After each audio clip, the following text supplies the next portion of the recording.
Howdy y'all, Amber here and welcome back to Ginger Cowgirl's Nook. Today I thought we would be coloring this super cute Valentine's Day page. This is in the 50 Miniature Romances by Kameliya Angelkova, and I had picked out my palette of Cali Arts over here so that we can get started. Alright guys, so how has everyone been? I feel like it's been forever since I talked to y'all, even though I already put a video up this week. I think the reason I feel like it took forever, that I haven't talked to y'all in forever, is because for all the videos for last week, I recorded them a week early, because usually when I record my videos, it is the weekend, and I was gonna be gone all weekend for my little mini vacation, which was awesome. I did tell you guys a little bit about it in the last video, but I'm gonna tell you more about it in this video. But before I do that, how are y'all? What are y'all coloring? Y'all find any new favorite artists lately? Y'all found any new media that you like? You guys participating in any buddy colors, color alongs, anything like that? Let me know down in the comments. I would love to know. Sorry about the lighting. I know it's a little dark, but in 2 weeks, that will be remedied when I go and get different lights for my setup here. So, yes. And I had on Wednesday, I had my meeting for my security guard job. I had a class that I need to attend. I feel like it went really well. I was the only girl out of 12, but hey, that's okay. That's okay. I'm pretty excited to start. I don't know when I'm starting yet. What happened is I had to do a training class to get my guard card, which is what I did on Wednesday. And then after I get my guard card, which will be emailed to me sometime this upcoming week, I will then have orientation within the place that I am going to be working.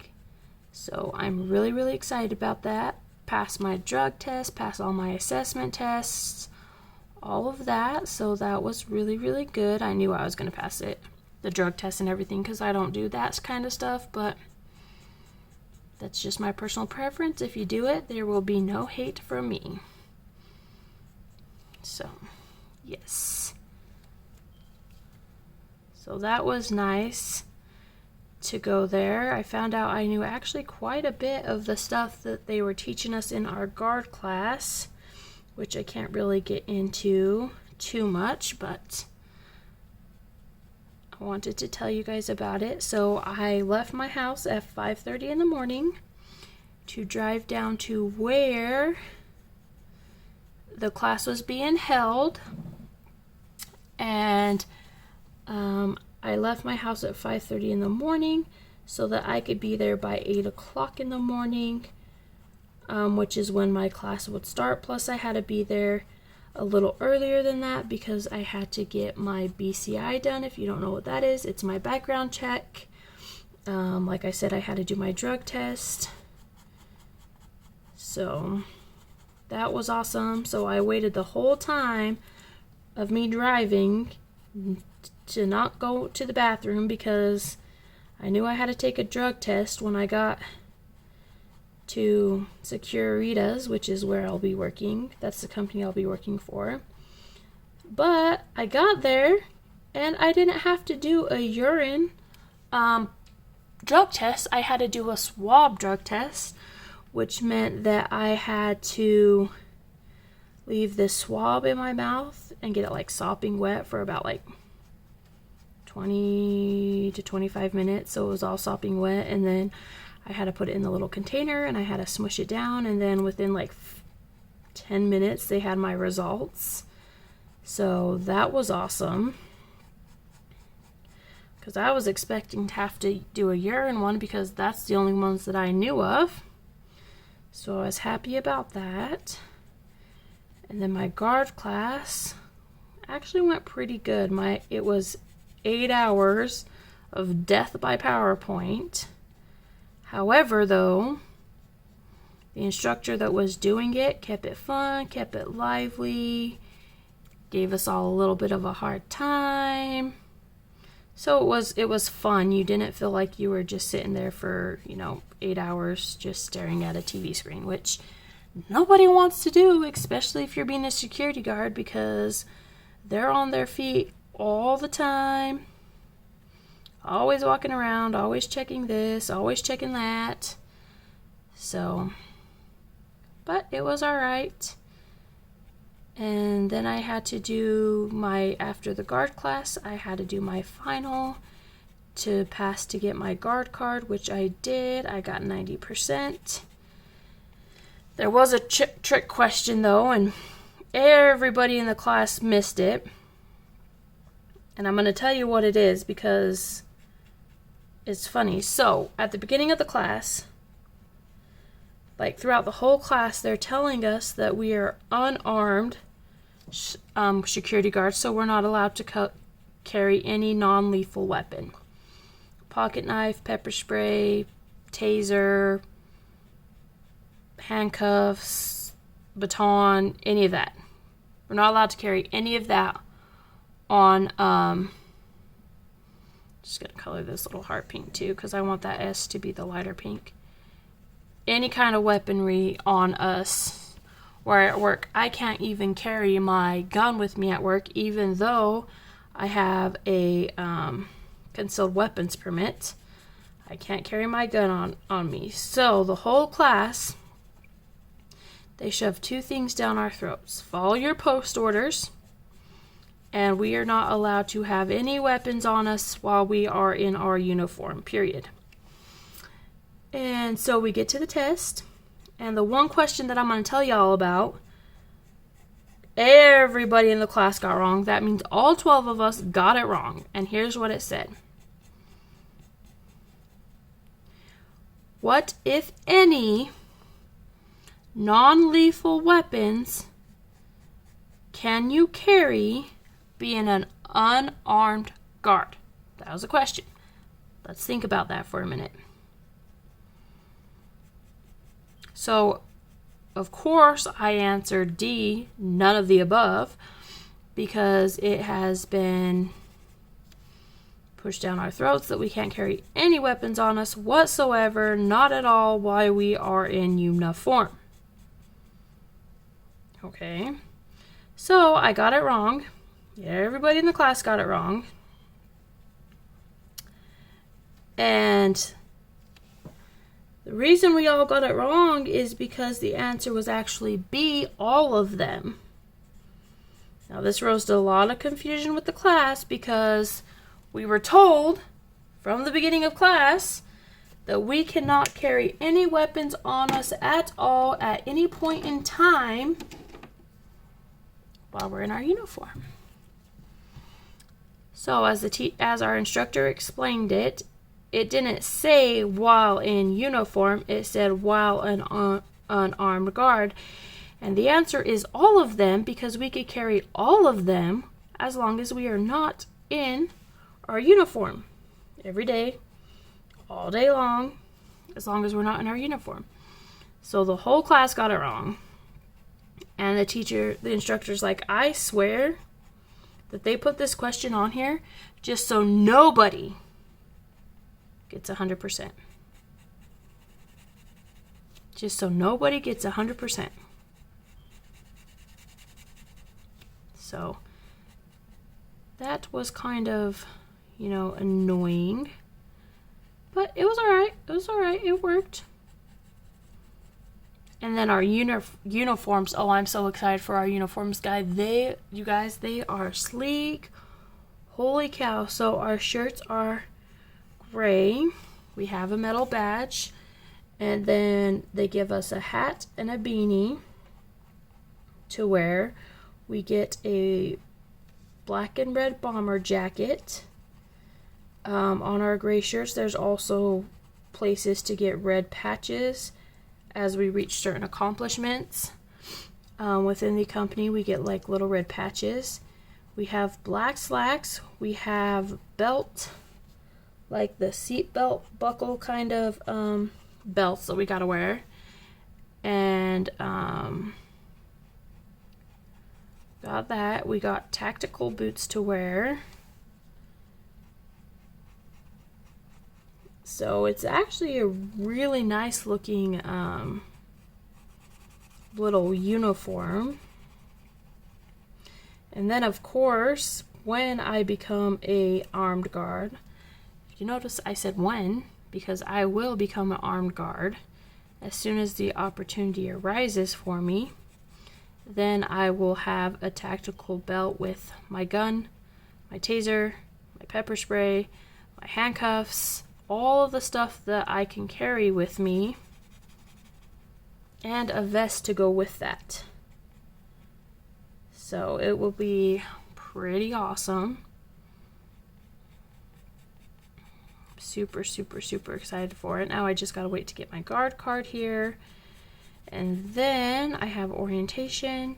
But before I go to orientation, so this coming week, I have to get my social security card. I have to get my birth certificate, both of which I have to go get because I can't find my birth certificate. My mom says it's in my pink book, which I'm pretty sure is in my storage shed, but I'm not sure where to look at in my storage shed. And I asked my husband if we could go through the storage shed to try to find it, and he's like, you know what, let's just go and get you a new one, because then you'll have 2 copies of it, you know, and plus we have to go get your social security card anyways, because I did have my social security card since I got married, but a little while ago I lost my wallet with it in it, and the wallet was never recovered. So of course I had to let everybody know about all my bank cards, stuff like that, and I just haven't got around to going to get my social security card again, which is fine because I have to go get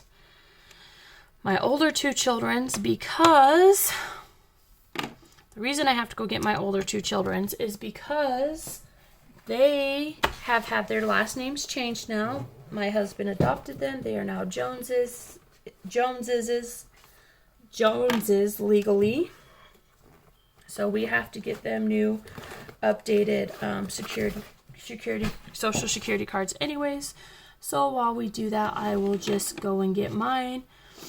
I just grabbed another red because I just realized I want these to be light red and dark red. So we're going to do that.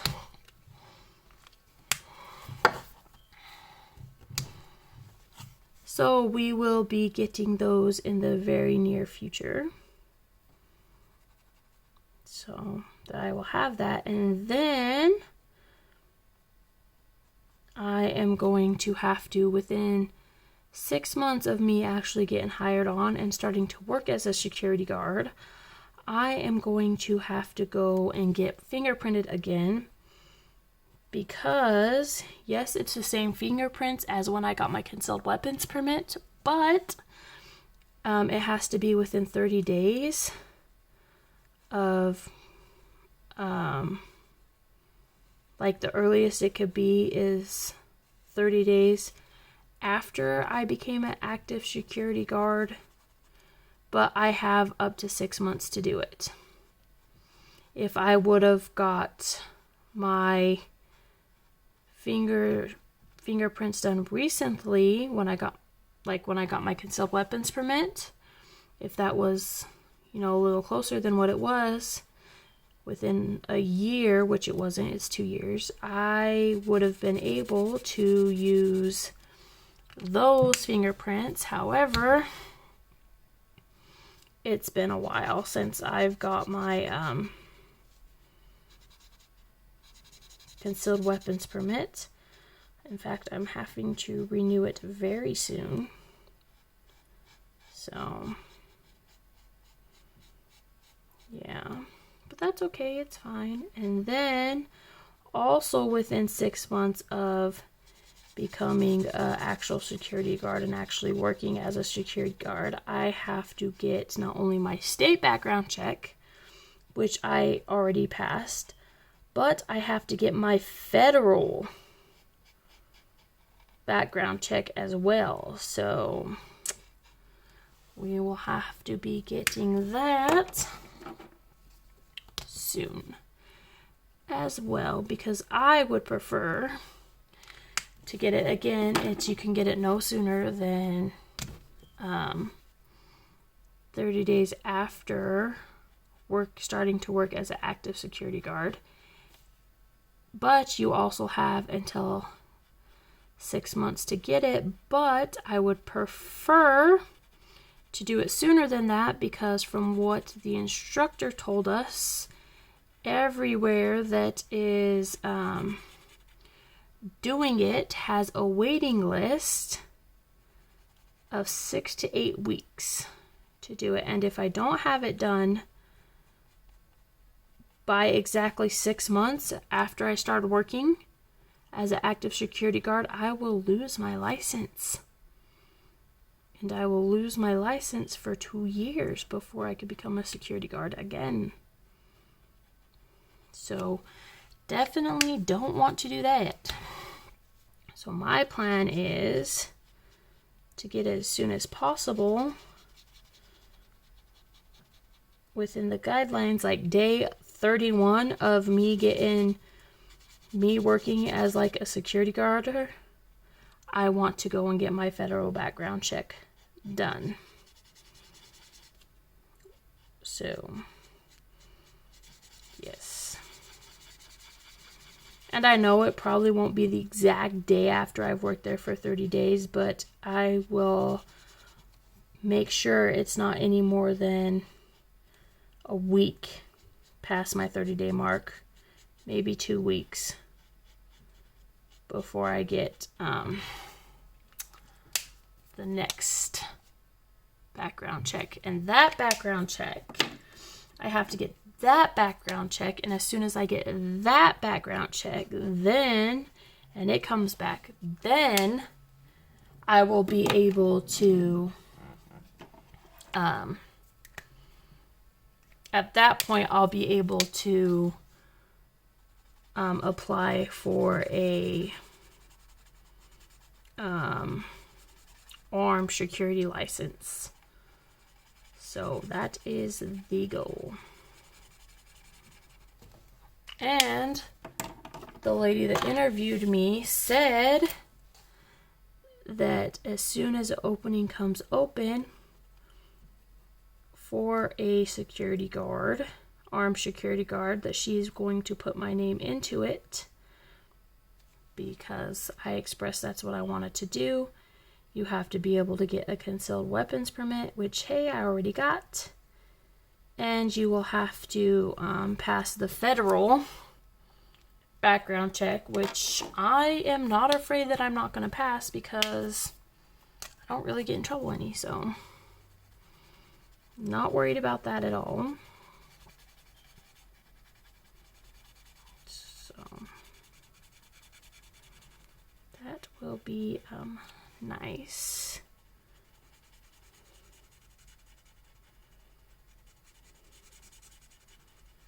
So I wanted to see how this looks. I don't really like it, but I'm going to leave that balloon. And I think that I am just going to use the lighter color to color the other balloons. So, like this. Anyways, so yes, that is what is up with my security guard position. So, that will be good. But enough about that, let me tell you about the fun. So last time I made a video with you, I told you guys about the Kikaju, I told you guys about the aviary and scales for scales and tails. And I told you a little bit about Sequest. I told you all about the Kikaju. So this video, I'm going to tell you about the counter that I thought I was going to be most excited for, which turned out to not be the one I was most excited for. The one I thought I would be most excited for is the sloth, because I love sloths. I think they're so cute. And I did get to have the encounter with the sloth. However, I wasn't really disappointed because I got to get up close and personal with him. But I was kind of sad because Flash, that was the sloth, used to be able to be held. But like he would climb down and you could hold him and stuff. However, something happened and he started to not like to be held. And so the staff are trying to get him back into wanting to be held. I mean, of course, they're not going to make him do it if he don't want to do it. They're not going to do any of that if he don't want to do it. But they're trying to make it where he will like to be held again. So I wasn't able to hold him, which was kind of sad. However, I was able to feed him and pet him and see his cute little face. So I was really excited about that. Because I actually really love slothies. And I think I'm going to make, like, just because I think it's weird that they're not matching, I'm going to color this one, even though I didn't like how that one turned out. I'm going to color this one that way just because I think it will kind of match the flow, so it don't look like that, like, it was something that I wanted to try and I didn't end up liking. Because at least this way it looks like I only wanted to do it on those two. So we're going to do that. So now I am done with the reds and the pinks. Goodbye, reds and pinks. I just threw those on my bed. And then I'm going to, these little dwelly hickeys right here, whatever they're called, I'm going to make them purple. And then I'm going to make the leaves green. And of course, y'all know, I'm going to do blue roses. Now, I don't even know if, like, blue roses are a thing, but I colored them one day and absolutely fell in love. So, it's, like, my favorite way to color roses now. So, yes. Anyways, back to what I was saying about the vacation. So, I did get to see Flash, and I was able to give him some food and pet him. And, you know, I was able to touch his little toes, and he put his little face, like, right up to mine. I got a really good picture of his little face. But I wasn't able to hold him, which was kind of, like, I don't want to say it upsetted me because, like, I understand. Being a vet tech, like, I completely understand that, like, you can't make animals do what they don't want to because of the repercussions that could happen and the trauma that could happen. And I understand that whatever happened, which I don't know, they have to slowly adjust Slothy back to being touched and things. So I was okay, but at the same time I was, like, kind of sad. But it was all good. He was still so cute. And then we played with the otters. Now, these little guys were so cute. I don't know if I told you about the otters last time. Last time I told you about the video, so if I did, I'm going to tell you it again. And if I didn't, then you get to hear about it. So, they had two little otters. One was named Chip and one was named Dell. And unfortunately, because they're meat eaters, we couldn't, like, hold them and cuddle them and stuff. However, what we did get to do is we did get to feed them. So the people that work at Sequest went and got them, put them in the little encounter room. And in the encounter room, we were able to walk in and there is a piece of plexiglass dividing us from the otters, but there was these little tubes, like PVC pipe tubes, in the glass down at, like, the very bottom to where that they could stick their little hands through and get their little food. So the first thing you had to do when you got there is you had to reach your little hand in the tube. And the tube's only big enough for one finger and the little otter's paw. And you shake the otter's little paw first, like you're told to put your finger in the tube, and then the animal trainer or the person that works at Sequest gives the otters an order. They then reach in and they shake your finger. After that, you've met them, and then you get to give them a piece of food. So we fed them squid, tapala, and salmon.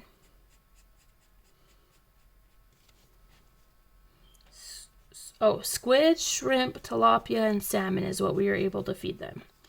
And so then you would give them a piece of the whatever food.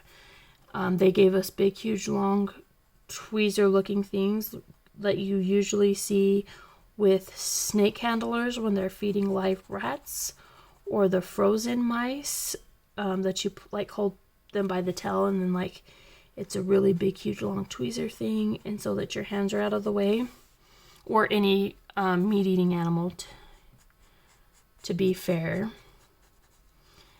And so we were able to do that, and they would run and jump in their little pen, and they had like some toys in there that they would play with when you asked. Like they had like a stuffed animal in there and some balls, and you know, just simple little stuff like that. And it was really awesome. And then the person that works at Sequest is like, you want to know what else is cool? And I'm like, yeah, sure. He's like, put a piece of food in your tweezers, which we did, and spin the like in a circle like this. And we did, and the little otters, they turn around. And then they turn around, and then obviously you give them their little piece of food. And then the other little trick that we could do is if we reached above the plexiglass, obviously the otters are way too small to reach, and you went like this over the plexiglass with the food, they would actually like wave to you like as if they were a person, like saying hi, and then they were to jump on their little box, which obviously they still couldn't reach us, and then you were to take the food back down, they were to jump off their little box onto the other little box, and then you were able to give them their little treat. So that was really, really fun, and they are extremely playful, extremely curious, extremely food-driven little guys. At least these two were. Dell, the one that I was feeding, didn't really like to do the waving trick. I couldn't get him to do it, but Chip, who my best friend was feeding, did it almost every time that she wanted him to. But he didn't like to do the spin thing, whereas Dell really liked to do the spin thing. So that was a lot of fun, and then eventually we switched sides so that Chelsea could make the otter spin and I could make the little other one wave. Okay, technically we didn't switch sides.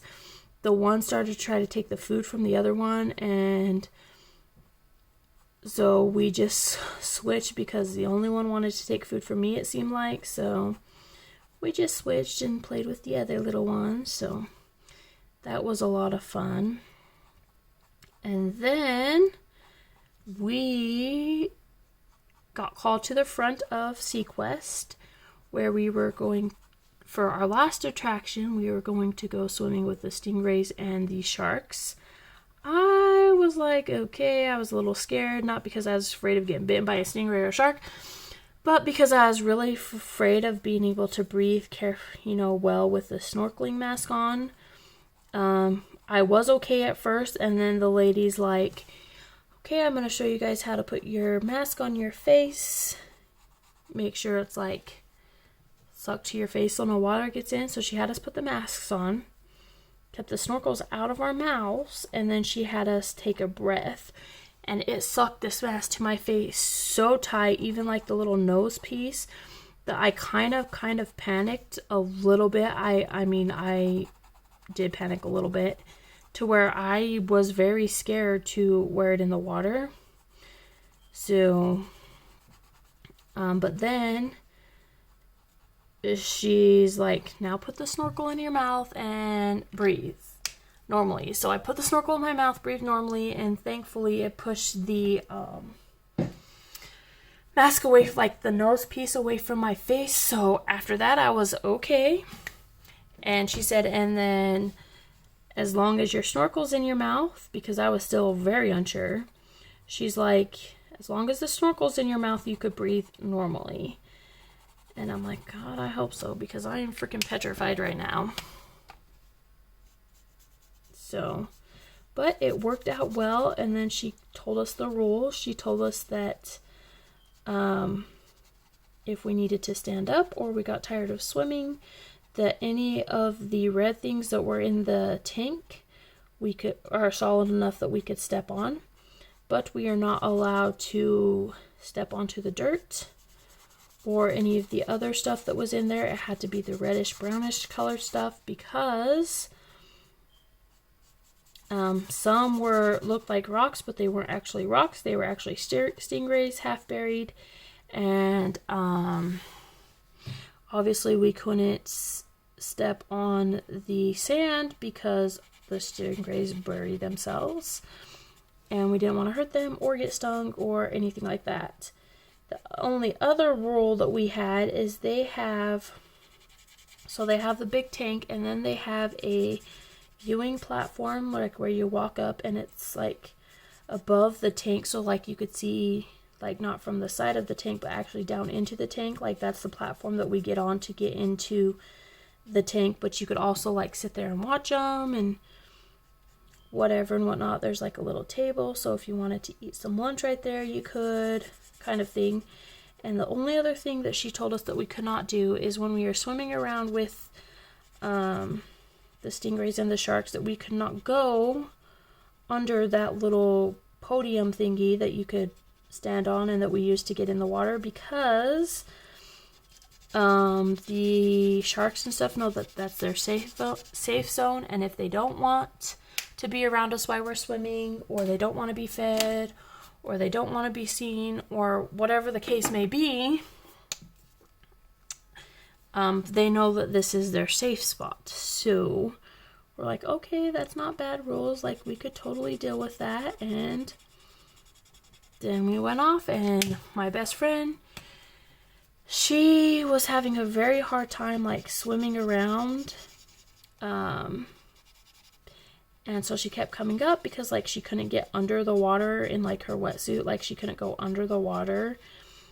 And so the lady's like, well, if you'll just float around, it'll be a lot easier for you guys. And my best friend's like, well, how do I float? So she was like kind of nervous about it. So I took her hand, and I'm kind of pulling her around with me as I'm floating, which helped her ease her fear a little bit about how to do it. Because she was afraid that like she was having a hard time like moving her arms and like kicking because of the wetsuit. So she was afraid that because we couldn't really splash much either, so she was afraid that she would sink down, and you know, she didn't want to do. At least this was my understanding. Now, I mean, I heard her kind of sort of talking. I was still kind of under the water when she was saying it, so I could be wrong.